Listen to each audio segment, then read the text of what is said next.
Hey guys, welcome back to another How to Tunisian tutorial. Today we are going to be talking about the knit stitch. This is a lovely Tunisian stitch that mimics the look of actual knitting. So on the front you have these little V's that make up your stitches, and then on the back you have this that looks almost like a purl stitch. Actually I do I have where you can compare? I do. So this is actual knitting here. And then on the back, although it looks much, much smaller here because I'm using a different needle, it does look very similar to the knit and purl stitch in actual knitting. So this is a tie that I'm working on using We Crochet Vision yarn. I had to think for a second. It kind of fell apart in the cake, so I just balled it up. So now every color that I come across is just a happy surprise. This is Sunset, I believe. But today for the tutorial, I'm going to be using my Wool of the Andes because it's so plushy and wonderful. This is the color Tranquil. So let's get started. So to start off, you want to make your standard chain just the same way that you would in typical crochet. So for this, I'm going to be using a J hook. Sorry guys, I couldn't find it for a sec. I was like, hello, where'd it go? And this is from the Ginger set from Knit Pro. So I'm going to start off with a chain of, let's say 10. 1, 2, 3, 4, 5, 6, 7, 8, 9, and 10. Now, remember how in the last two tutorials we talked about casting on and going through each stitch to make sure that you have a number that is the same? We're going to do that again. Okay, so we do our standard setup row, our standard cast on, and our return pass. And now we should have something that is similar to this. It looks a lot like the same way that we do Tunisian simple. However, when you do Tunisian simple stitch, you go through this front loop here by putting your hook through all the way, if that makes sense. All right, now in knit stitch, you want to go through the middle of these two legs here. So if you see where my nail is poking out of. So you're going to go ahead. I'm going to go ahead and stick through. Your needle, your hook, whatever you want to call it, will be poking through the back. You won't come through the side. You'll poke through the back and pull up a loop. Okay? So that helps to form these little V's.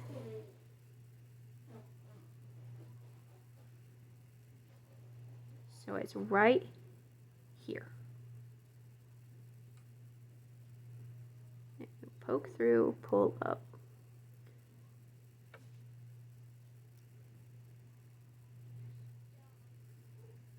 It can be a little tricky, so like take your time, kind of familiarize yourself with, like, for lack of better words, the anatomy of the stitch.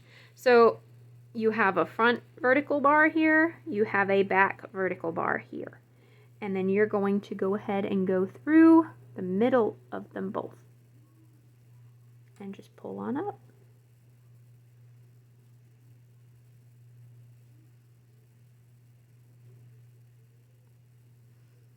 Okay.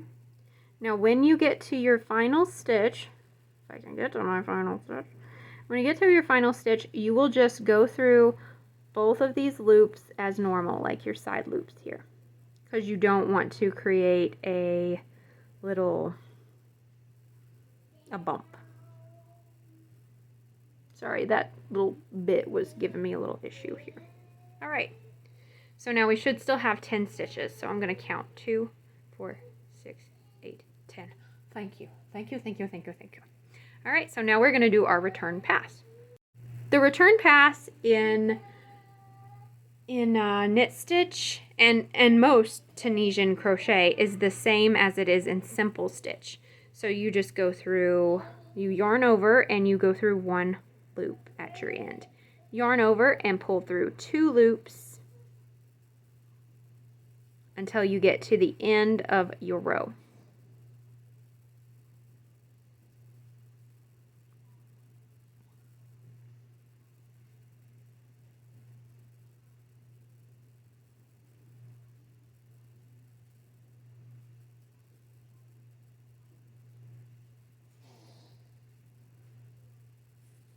Okay, so now you can see that your knit stitches are starting to form right there. You should have little V stitches kind of forming.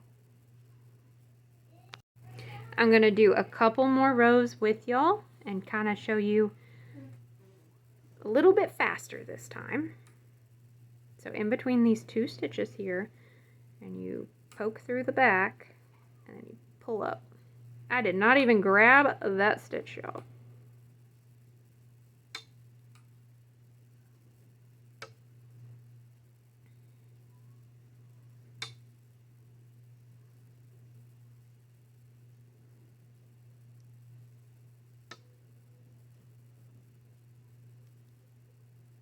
Whoop. Okay, we're at the end here. So you just go through those and pull on up.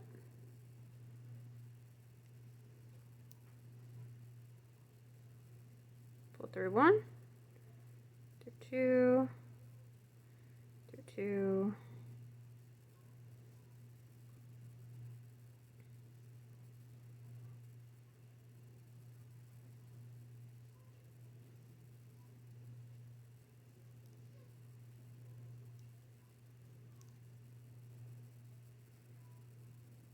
you can really see it. The more stitches you do, the more it becomes, like the easier it becomes to see your little knit stitches.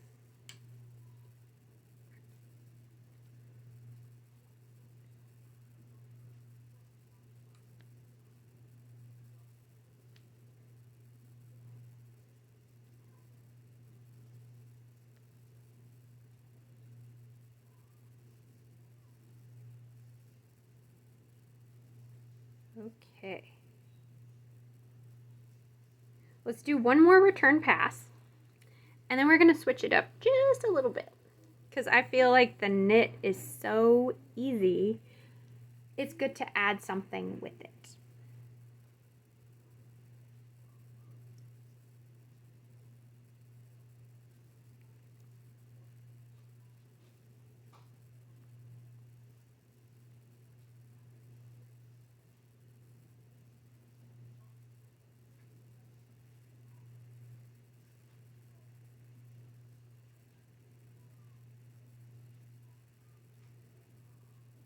Okay, so here's what we got so far. Yes, guys, look at that. That is looking like knitting.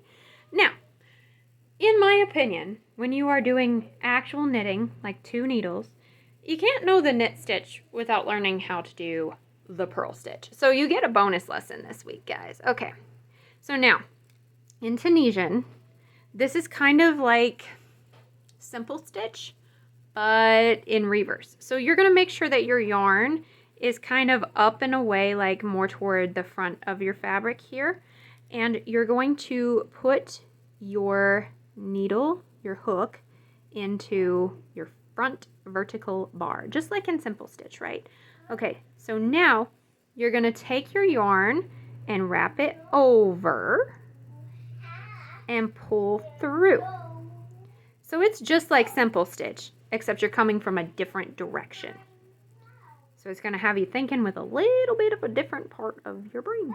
Okay, so in through here, so from the right to the left, you'll insert your hook and then pull over your yarn and then pull it on through.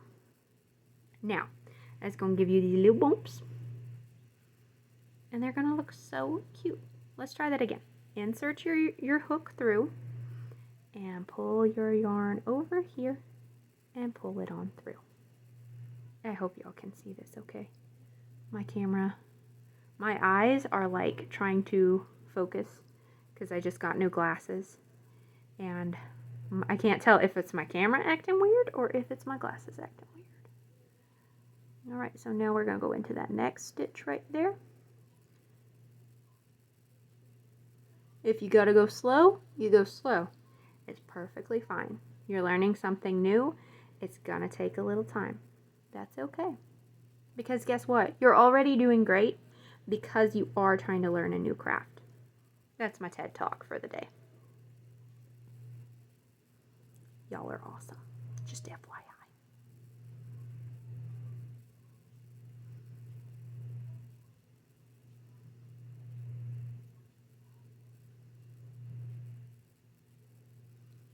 That is the purl stitch. It's really not that hard. Now on this last stitch here, I do, and this may be something that only I do, I'm not sure, because a lot of Tunisian I am self-taught. So I just go ahead and bring my yarn back to the back and go through these two little areas the same way I would for anything else. That way I maintain a nice crisp edge and I don't have to worry about bumpiness everywhere. But doesn't that look pretty? That adds just a nice little amount of visual interest. You could do ribbing with this, doing like a knit one, purl one ribbing, or you could just make alternating. And then it's the same return pass that we did for our knitting, so this is just going to help us to kind of see where we are at, what we got going on here. But I really like it. I really love it in this color. I'm like, oh, I need a hat that looks like this. Yes, I do. In this beautiful Tranquil color.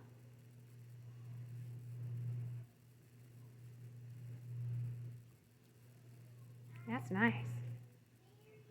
All right, now let's try it again, okay? So bringing your yarn kind of to the front here and putting your needle in through here. And then right through here.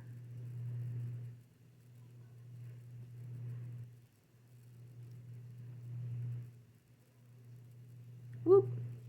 You do split the yarn sometimes, that's okay. It's a learning process. You only get better from here.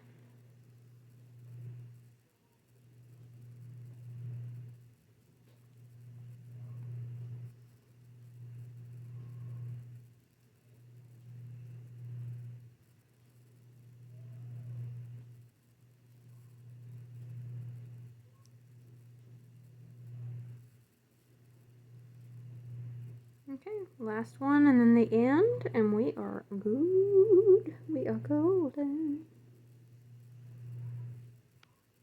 All right, and like I said, on that last stitch, I do bring it to the back.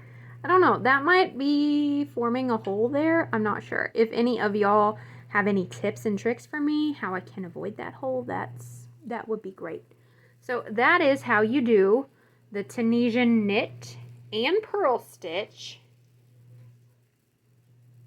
So yeah, that's how you do it. I do have a pattern that features both of these coming out relatively soon. I ideally want to have a pattern for each lesson, that way you can just go ahead and start practicing. Like this tie is completely knit stitch. It does have a few little increases and then a few decreases just to give it its tie shape. But hopefully I will have that written down pretty soon, and then y'all can start practicing on your ties.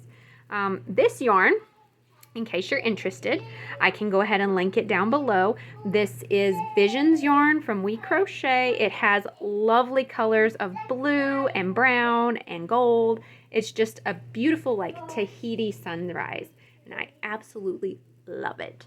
It is a cotton and viscose blend. It's lovely. All right, but thank y'all so much for watching with me. I have loved every second of teaching y'all over the last month and a half, and I can't wait to see what else we can learn together. I'll see you next time. Bye. No, I wasn't recording. Oh man.